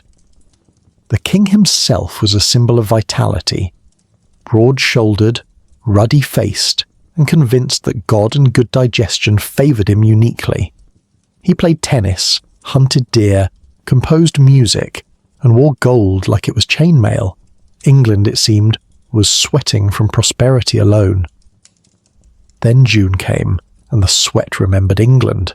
It began, as it always did, with warmth, the kind that doesn't comfort but clings, the kind that made the Thames stink before breakfast and turned the royal gardens into hothouses of decay.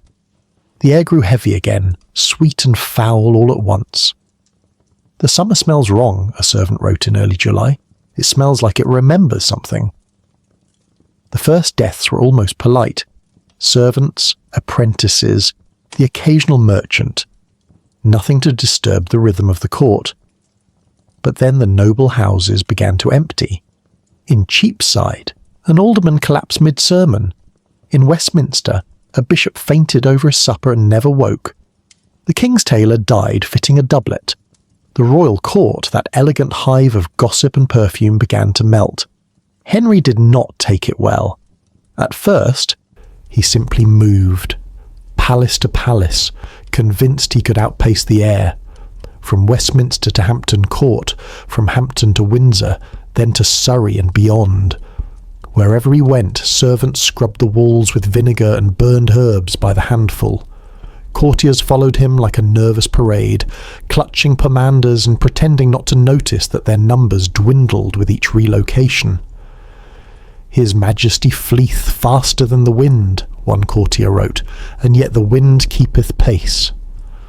Even Anne Boleyn, then still his dazzling, dangerous mistress, was not immune to fear.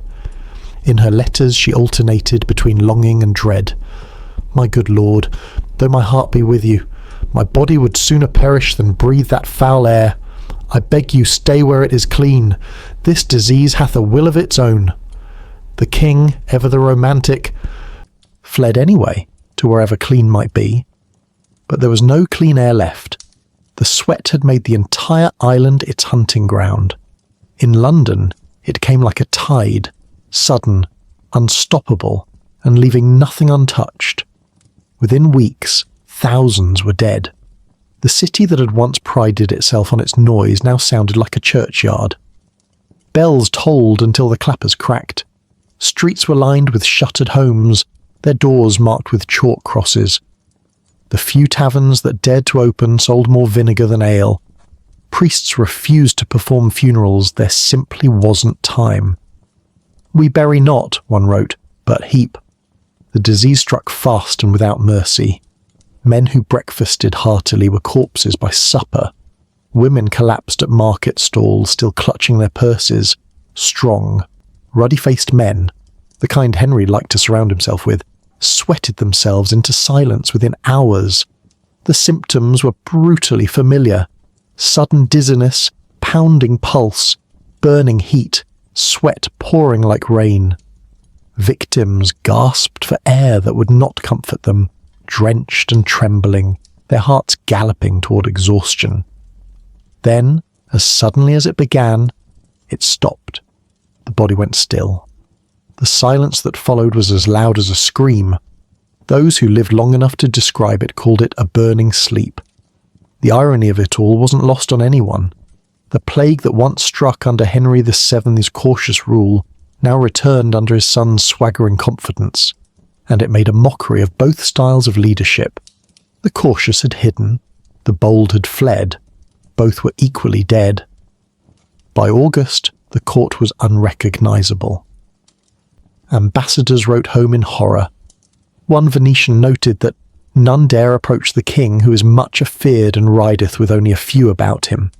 The great machinery of Tudor politics fell still, not from treason or rebellion, but from sweat. The royal court fractured. Letters between courtiers read like confessions. All who serve are gone, one wrote. The corridors are silent but for prayer. And yet, even in its terror, England was not alone. Ships leaving the Thames carried more than wool and rumour. They carried contagion. Within weeks, reports arrived from across the North Sea. Hamburg fell first, then Danzig, then Lübeck. The same strange fever that struck London now burned through northern Europe with frightening precision. The sailors called it the English Death, a name both accusing and accurate. Towns that had never heard of the Tudors now cursed them in prayer. From the docks of Hamburg to the alleys of Copenhagen, men collapsed mid-stride, drenched in sweat that seemed to boil straight from the bone. In Scandinavia, the sickness arrived with a storm. It tore through towns along the Baltic, killing so quickly that people believed it must travel with the wind itself. "Our air is cursed," one Danish merchant wrote. "The English have sent us death in barrels." By autumn it reached as far as Sweden, where it killed entire households within a single day. The physicians there, ever resourceful, tried to drown the fever with ale. The results were predictably terminal, and then, just as swiftly, it ended. The same silence that had once followed in England now stretched across Europe. The wind cooled, the fever receded. Markets reopened. Survivors emerged, blinking into the pale light, dazed but breathing. It was over. Again. No one understood it then, and no one really does now. The sweat appeared without pattern, obeyed no rules, and vanished as if it had simply finished speaking. Like a sermon too long for its own congregation, it stopped mid-sentence. England called it deliverance. The rest of Europe called it revenge. In London, as autumn deepened, Henry VIII returned to his palaces. He ordered Thanksgiving services, not out of piety but relief. The churches filled with the few who remained, their voices thin and uncertain. Even the king, that great roaring engine of confidence, prayed quietly. Anne Boleyn wrote again, "It is ended, they say, yet I cannot breathe for fear." The air feels innocent once more, but it has lied before. The sweat had taken thousands, crossed seas and then vanished. Not defeated, merely gone, like a predator bored with its prey. And in its wake, England stood breathless once again, a kingdom washed clean and terrified. It was as if death itself had said what it needed to say, and now sat quietly, waiting to be remembered. Within months it vanished again, as if it had finished speaking. But history never truly goes silent. It only waits for someone to listen. Don't let its voice fade again. Subscribe and help the past keep speaking. By the year 1551, England had become an expert at pretending not to remember its nightmares. The Tudors were still on the throne, louder, richer, and slightly rounder, but the kingdom had changed. The old terrors of the English sweat had been folded into folklore, reduced to the kind of story one tells with a shrug and a pint. My grandfather saw it, you know. Sweated right through the mattress, poor soul. But memory has a way of stirring when the air grows too still. That summer the sweat returned one last time, and this time someone was watching carefully. His name was John Caius, physician, scholar, traveller, an occasional heretic by accident. He was a man born inconveniently intelligent, a Cambridge-trained doctor who had studied in Padua under the Italians, which meant he knew both more and less than anyone else. He spoke Latin better than most Englishmen spoke English, and he was possessed of that peculiar 16th century optimism that made men believe ignorance was curable with enough paper. When the sweat rose again, Caius did not flee. He took notes. London that year was a tinderbox of anxiety. The city had endured decades of royal drama, divorces, reformations, beheadings, and taxes, and now the heat had come again, thick and sour. People remembered too late what followed such summers. By July, the first fevers appeared. By August, the bells were tolling again. But while the rest of England prayed or panicked, John Caius sharpened his quill. He wanted to know why. His book, a book or counsel against the disease commonly called the sweat or sweating sickness, was published before the epidemic had even finished. Written by candlelight in a house that smelled of vinegar and despair, it was part observation, part sermon, and part desperate attempt to make sense of the senseless. He blamed, as all good physicians of his time did, the corruption of the air. But unlike his predecessors, Caius didn't stop there. He wrote about lifestyle, about diet, about human folly. He warned that indulgence and idleness, the twin hobbies of the comfortable, made the body weak and the soul inattentive. He spoke of immoderation as the true sickness, and the sweat as its punishment. It was the closest England had ever come to empirical reasoning. Caius didn't yet know about bacteria, or viruses, or even the circulation of blood. But he did something revolutionary. He observed, compared, and doubted. In an age when most doctors relied on scripture or superstition, Caius trusted his eyes. He noted how the disease spared children, how it struck fast, how fresh air seemed to help. He didn't just write what he believed, he wrote what he saw. And that small act of intellectual rebellion became the first spark of something larger. Science trying to reason with death. The tone of a counsel against the sweat is remarkable even now. It reads like a man arguing with God by candlelight. The cause is hidden, but not hopeless, he wrote. If we learn, perchance we may live. He warned against panic, against bad food, bad company and bad smells, essentially the Tudor trinity of daily life. He advised readers to avoid great heat, long sleep, and surfeiting of meats, which in fairness would also have protected them from most royal banquets. To a modern reader, some of his advice sounds quaint, even comedic. Don't get too happy, don't dance too hard, don't sleep with the window open. But beneath it lies something profound, the conviction that reason could illuminate what superstition only feared. By night, Caius wrote surrounded by the scent of burning rosemary. The city outside his study window was quiet again, too quiet. He described the silence as a hush heavy as sin. The only sounds were the rustle of parchment, the scratch of his quill, and the distant tolling of bells. He recorded what he saw, not to comfort himself, but to leave a trail for whoever came next. His candle burned low as he described the symptoms, the racing pulse, the drenched skin, the sudden stillness. No time to bleed, he wrote, no time to pray.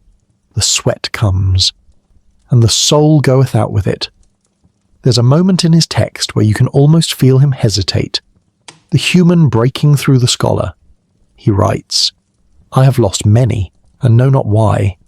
Yet if my words survive, let them serve those I could not. It's one of the earliest recorded examples of medical writing done not out of authority, but humility. Caius wasn't claiming to know the truth. He was admitting he wanted to. His book, in its strange blend of science and supplication, became England's first real step toward understanding disease as something earthly rather than divine. It wasn't a cure, but it was a beginning, the first attempt to explain death without invoking wrath. When the 1551 outbreak finally burned itself out, Caius emerged exhausted but alive. His manuscript, smudged and sweat-stained, survived too. It circulated through universities, monasteries, and royal courts, confusing the pious and intriguing the curious.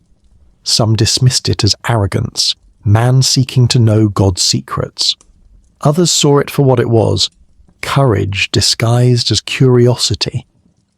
He would later found a college in Cambridge that still bears his name, Gonville and Caius, a place devoted to learning, where generations of scholars would unknowingly walk the same halls as the man who first dared to ask, "Why do we die this way?" But the truth is, Caius never found his answer.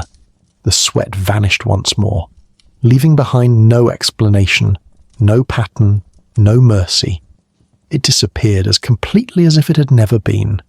His book stood as the only witness.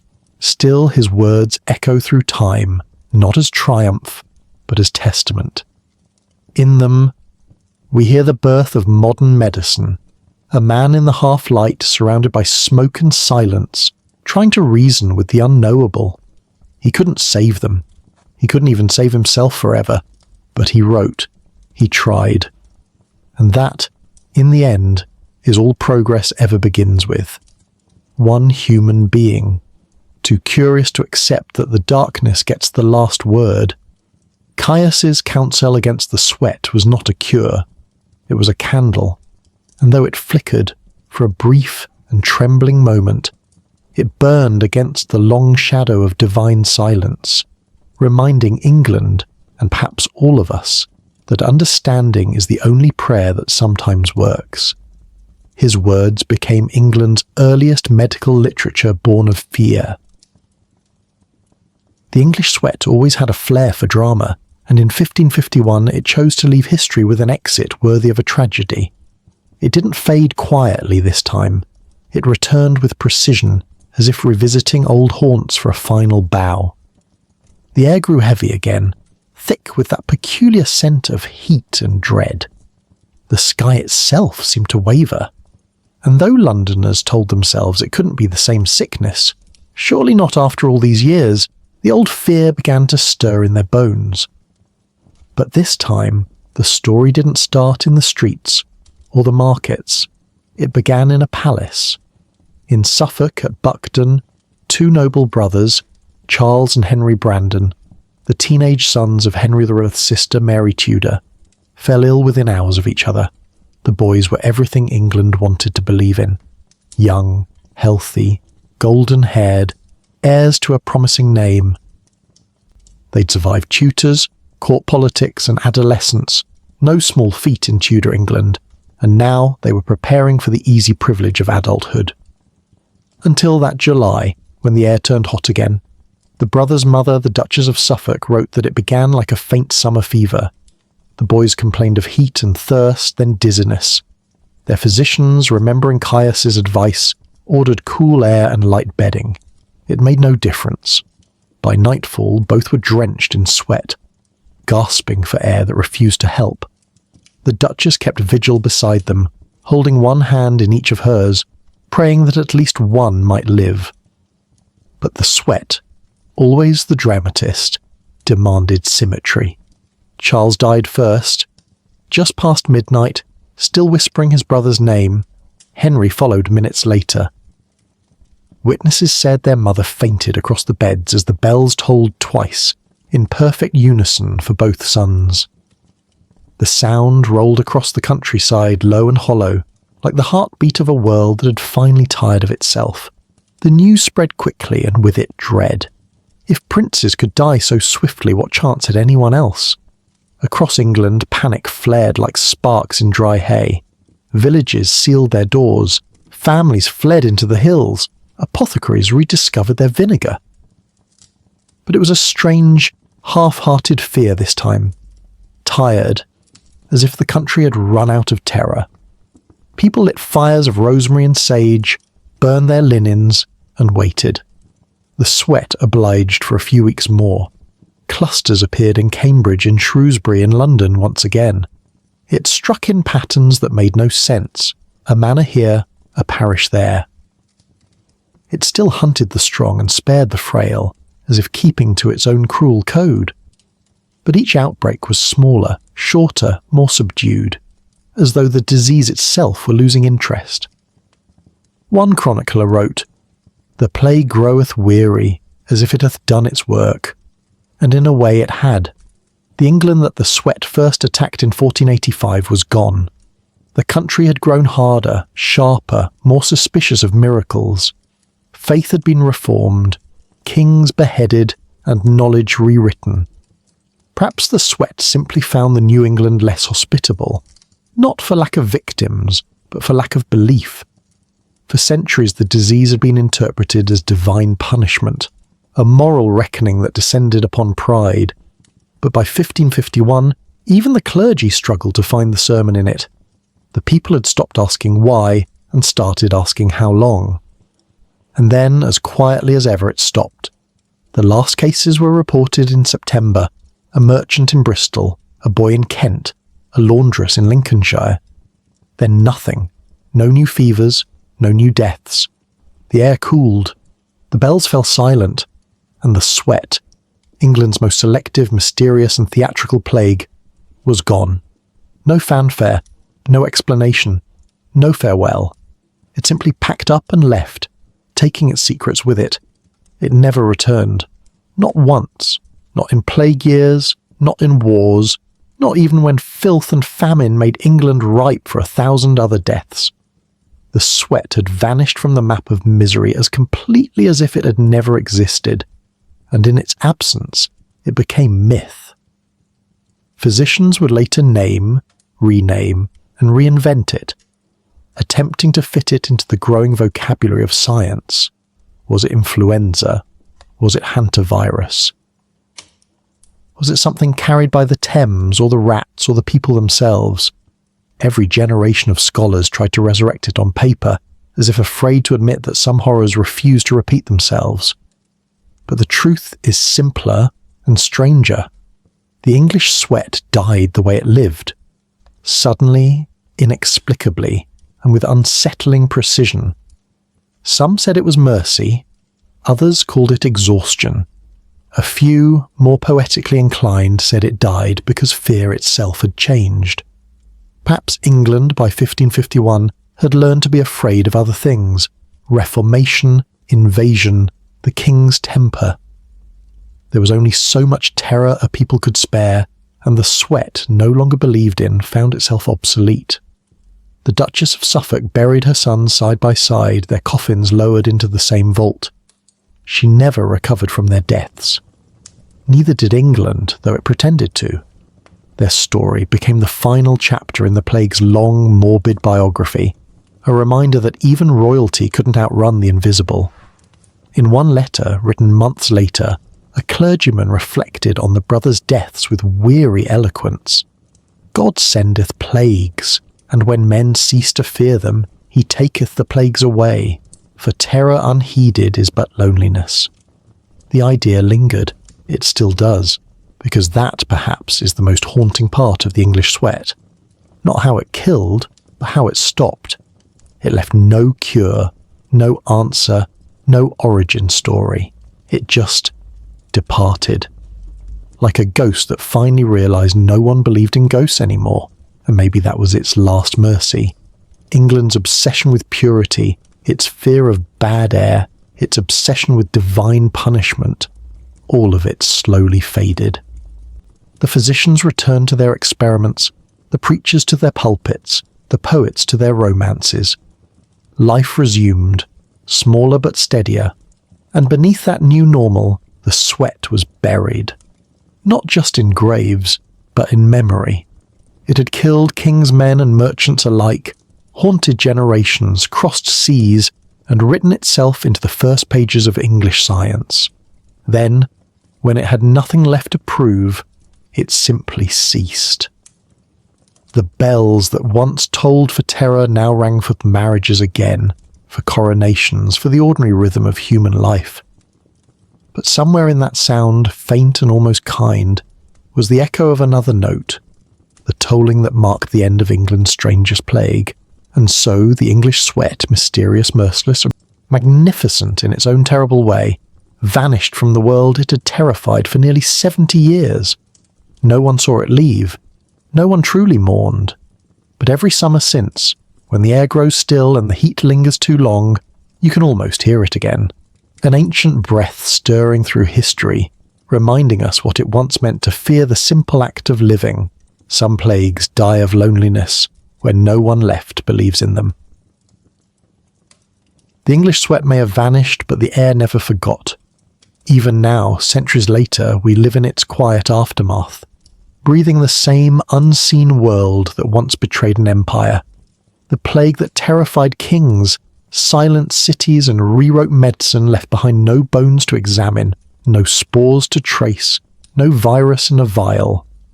All it left was a lesson, thin as breath, heavy as history. You can almost feel it in the air when summer lingers too long.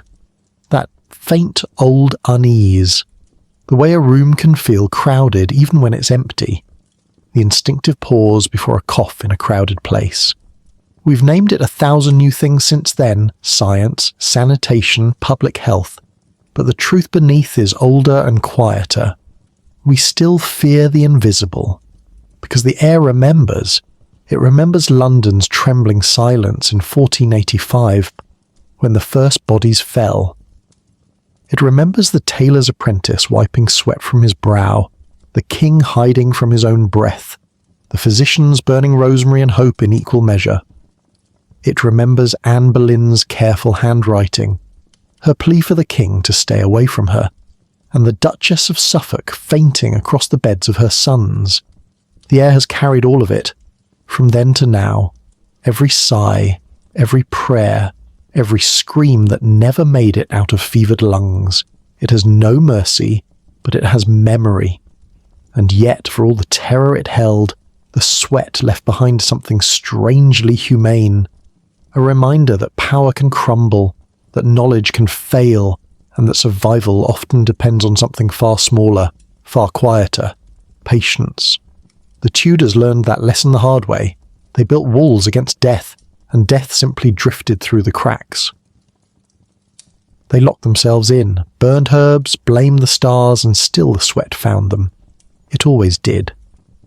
But the survivors, those who waited it out, who listened to the silence rather than fighting it, were the ones who rebuilt England afterward.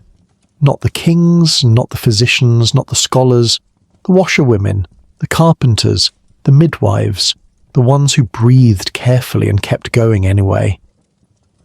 That's what history forgets to celebrate.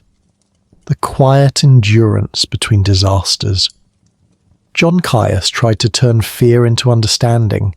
He failed, mostly, but his effort was a kind of triumph in itself, because to name the thing that kills you is to steal a little of its power.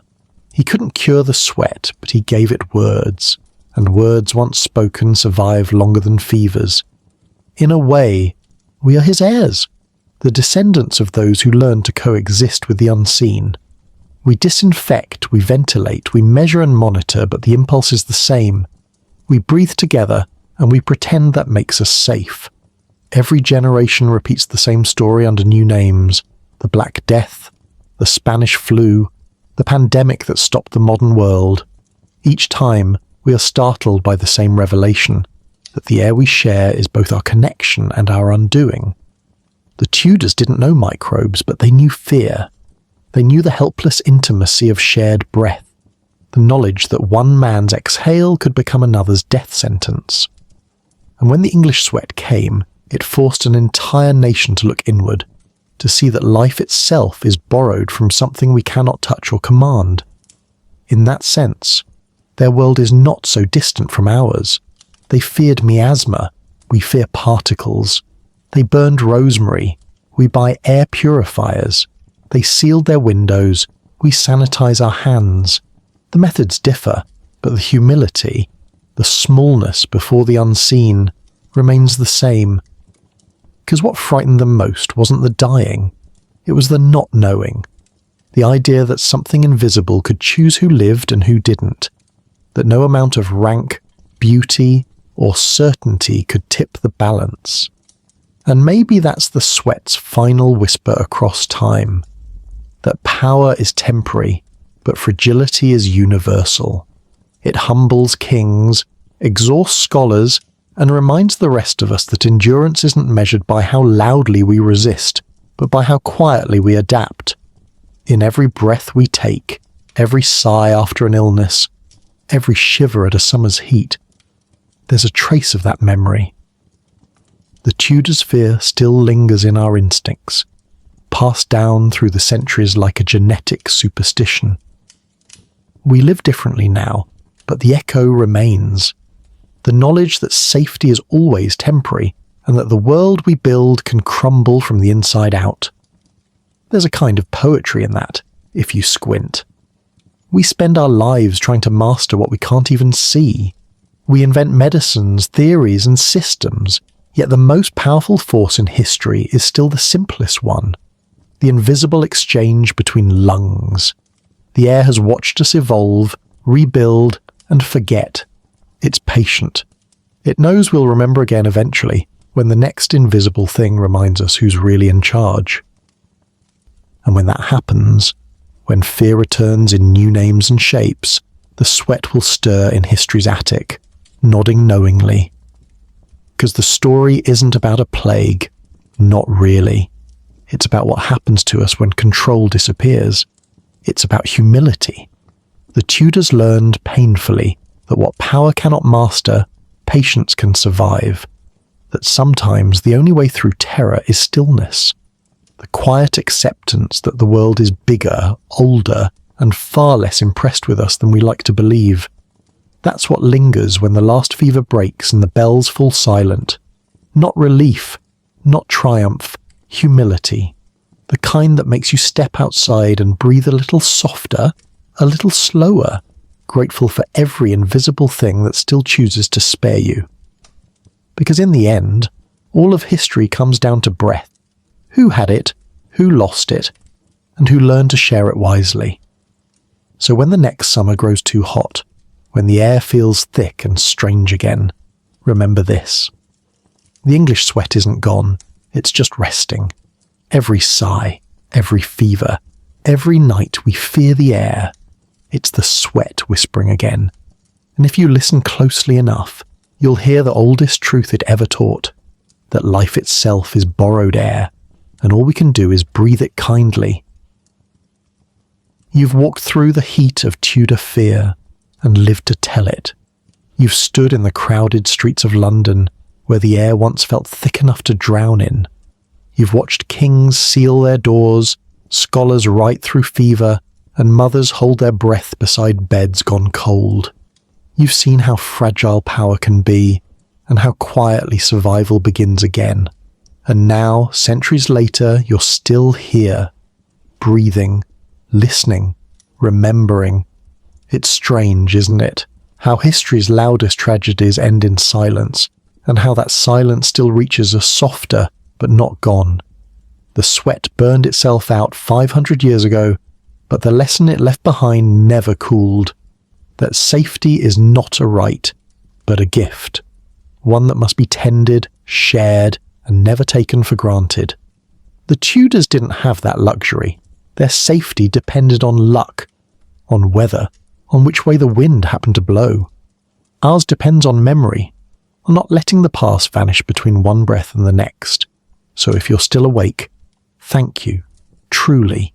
Thank you for keeping history breathing. Every story like this one, every plague, every survivor, every lost name, lives again for a few moments when someone listens. You've given them that. You've made the forgotten a little less alone. And if you've ever wondered why I tell these stories, why we wander through the smoke and sorrow of history at midnight, it's because remembering is an act of mercy.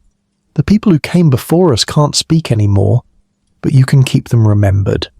So, subscribe, not for me, but for them. For the tailor's apprentice who never finished his stitches, for the duchess who buried her sons, for the scholar who wrote by candlelight, hoping someone someday might understand. Because every time you remember, the silence of the past breathes again. Now, close your eyes. The air is clean, the bells are quiet, the world for once is still. Rest easy.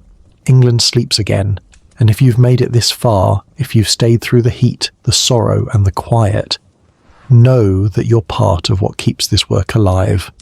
By being here, you're supporting the stories that deserve to be remembered. Thank you for listening, for breathing with history.